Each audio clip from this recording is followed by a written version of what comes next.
Hello students, मैं आप लोगों को आज आप लोगों के जो गणित का पेपर हुआ है उसका मैं आपको उत्तर बताने वाला हूं। तो देख लो, बी सेट का मैं अभी बताने वाला हूं और मैच कर लेना सभी वस्तुनिष्ठ प्रश्नों के उत्तरों को। ठीक है, तो चलो देखते हैं कितना सही कितना गलत बनाया है, पता चल जाएगा। देखो पहला प्रश्न क्या है।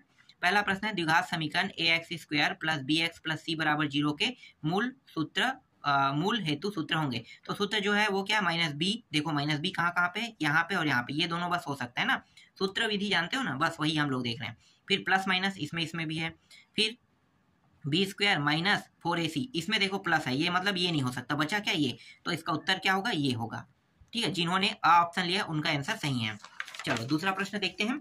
दूसरा प्रश्न में क्या करना था, देखो ये है समांतर माध्य। मैंने समांतर माध्य बताया था, इन दोनों को जोड़ दो और 2 से भाग दे देना है। तो ये तो माइनस और प्लस पहले से ही कट गया, तो इसका मान 0 आएगा। जिन्होंने 0 लिया उसका उत्तर वो सही रहेगा। ठीक है, मैंने सिखाया है ना आप लोगों को समांतर माध्य कैसे निकालते हैं। ये मत कहना कि मैंने आप लोगों को बताया नहीं है। हाँ, ये मैं जरूर कहूंगा कि वस्तुनिष्ठ प्रश्न में मैंने जो प्रश्न बताया वो नहीं आएगा।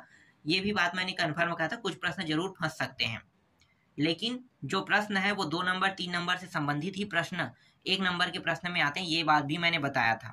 तो ये बात भी याद रखना कि प्रश्न कैसे आते हैं और कौन कौन सा है, ये भी मैं प्रूव कर सकता हूँ। मैंने जो बताया उनमें से बहुत सारा फंसा है, 1-2 नहीं फंसा है, वो भी मैं बता दूंगा कौन सा नहीं आया है।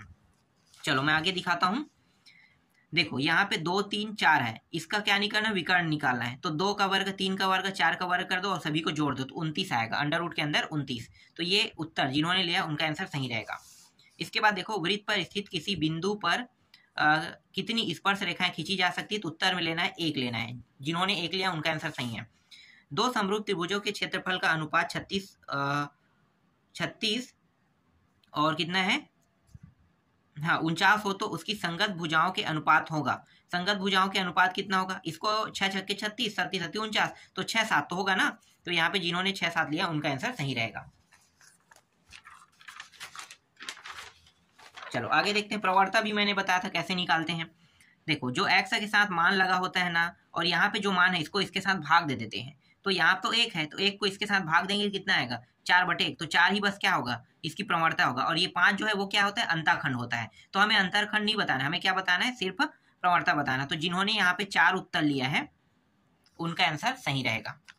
आगे देखो, वर्ग समीकरण कह रहा है एक्स स्क्वायर माइनस 8 बराबर 0। तो माइनस बी अपाने का सूत्र आप लगा दोगे, आ जाएगा। तो माइनस बी मतलब यहाँ पे प्लस में 8 आएगा। ठीक है, ये प्लस में 8 आ गया और इसका 1 है तो 1 ही आएगा, 8 बस उसका उत्तर रहेगा। ठीक है, आगे देखो, किसी चाप द्वारा केंद्र पर बनाया गया कोण परिधि के शेष भाग में बने कोण का खालिस्तान होता है, दुगना होता है। यहाँ पे कितना लेना है, दुगना। जिन्होंने दुगना लिया उनका आंसर सही है। यहाँ पे ये इसका उत्तर तो 1 आएगा। मैंने ऐसे प्रश्नों को बताया था कि ये क्या होगा, सेक का उल्टा होता है कोसेक होता है, कोसेक का वर्ग, और इसका उल्टा कॉट होता है। तो सेक और कॉट का क्या होता है, मान 1 होता है। जिन्होंने भी यहाँ पे मान 1 लिया उनका आंसर सही है। ये कट गया, कैसे कटेगा, 1/, ये साइन में चेंज हो जाएगा और साइन 17 और साइन 17 हो गया, दोनों कट गया, 1/2। तो इसका उत्तर कितना आ जाएगा, 1/2। जिन्होंने भी 1/2 लिया उनका आंसर सही रहेगा। यहाँ पे 2 विषम संख्याओं का योग सदैव सम होता है, ये सत्य है। ठीक है, सत्य लेना है।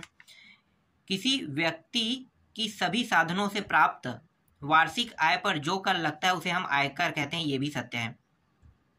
अगर हम 1 साल में जितना पैसा कमाते हैं उस पर हम जो टैक्स दें उसी को तो आयकर कहते हैं ना, तो ये सत्य है।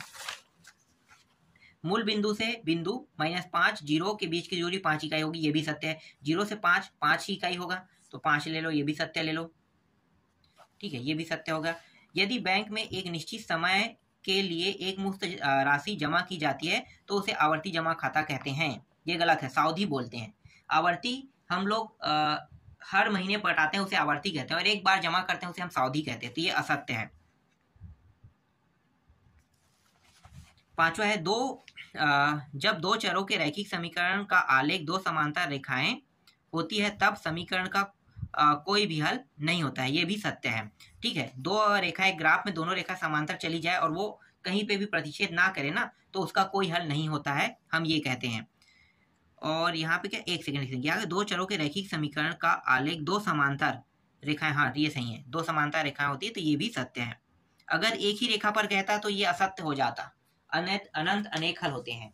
ठीक है उसके, लेकिन यहाँ पे 2 समांतर रेखाएं बोल रहे हैं। समांतर रेखाएं मतलब दोनों रेखा कहीं भी प्रतिच्छेद नहीं करेगी। अब देख लेते हैं 2-2 नंबर के छोटे छोटे प्रश्न, ये बन जाएगा।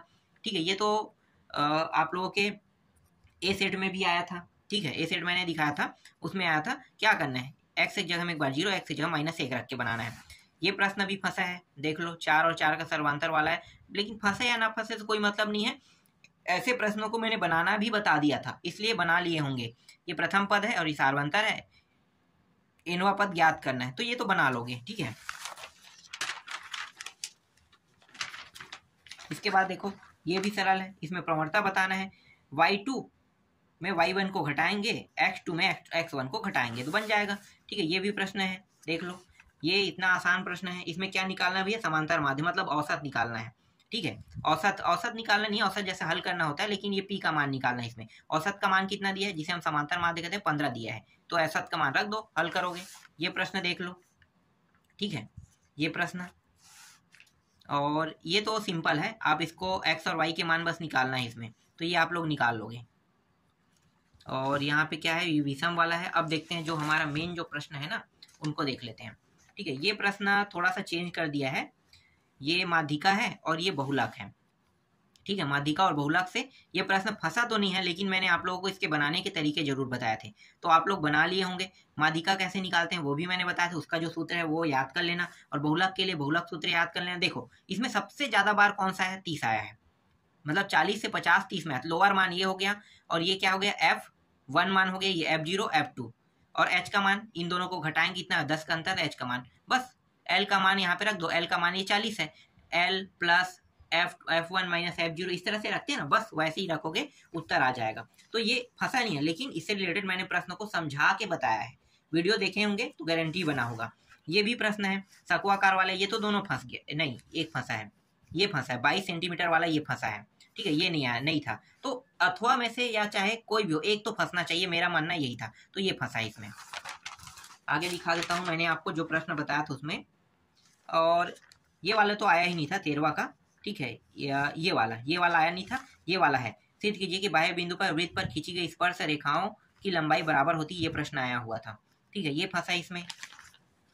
और यहाँ पे कौन सा है, 14वां प्रश्न, हाँ 14वां प्रश्न देख रहे हैं, ये फंसा था, 14वां प्रश्न में यही फंसा था, डायरेक्ट ये प्रश्न आया था 28 वाला, देख लेना, यह अध्याय 7 का प्रश्न है, ये फंसा था, ठीक है। एक काफी, हमें एक ही देखना है, दोनों की जरूरत नहीं है। और 15वां प्रश्न में देख लेते हैं, ये फंसा था, 15वां प्रश्न में ये प्रश्न आया था, मैच कर लेना। ये कौन सा ज्यामिति त्रिज्या वाला है, 13 अध्याय का पहला प्रश्न में ये था, परीक्षा बोध में, ठीक है, ये फंसा है। और ये भी फंसा है, इसको मैंने कहा था कि आप लोग स्वयं कर लेना, क्या ना, लास्ट प्रश्न था ये हमारा 13वां अध्याय का लास्ट प्रश्न। और ये पुनीत वाला, ये मान चेंज कर दिया, ये प्रश्न फंसा तो नहीं है, लेकिन इसके बनाने के तरीके मैंने बताया था कि आवर्ती जमा खाता है, तो उसके लिए जो सूत्र है वो मैंने बता दिया था, और गारंटी दिया था कि आवर्ती जमा खाता या सौदी जमा खाता से एक प्रश्न आएगा, और उसको बनाना कैसे है, यहाँ पे नाम चेंज कर दिया, बाकी सब सेम है, ठीक है। यहाँ पे कितने वर्ष के लिए निकालना है, देखो प्रति माह 2 वर्ष, तो 2 वर्षों को किसमें चेंज करते हैं, माह में, तो 24 माह, 4% 300 रुपये प्रति माह निकल जाएगा, उसके बाद आसानी से बन गया होगा ये भी प्रश्न। और ये प्रश्न को तो मैंने पहले ही कहा था कि इस प्रश्न की प्रैक्टिस मत करना, ठीक है। मैंने बताया था कि इससे रिलेटेड प्रश्न एक आएगा, गारंटी भी दिया था, लेकिन इसको मैंने कहा था कि ये बहुत टफ होता है, इसको बनाना मत, ठीक है। तो आवर्ती सावधि में जिन्होंने भी मेहनत किया है उनका बना होगा, इस प्रश्न में जो मेहनत किया है, जो मेहनत किया उनका तो बना होगा ये भी, लेकिन मैंने दिखाया भी था इसमें, तो ये भी प्रश्न फंसा है, ठीक है, ये फंसा है, वो प्रश्न ना फंस के ये फंस गया है यहाँ पे, लेकिन इसको मैंने बनाने के लिए मना कर दिया था आप लोगों को, ठीक है। और ये 6 नंबर वाला है, ये फंसा है, देख लो ये प्रश्न, ये मैंने बताया था ये फंसा है, ठीक है। अथवा देखने की जरूरत नहीं है, जब अगर कोई एक प्रश्न फंस जाए तो अच्छी बात है, ये भी फंसा है।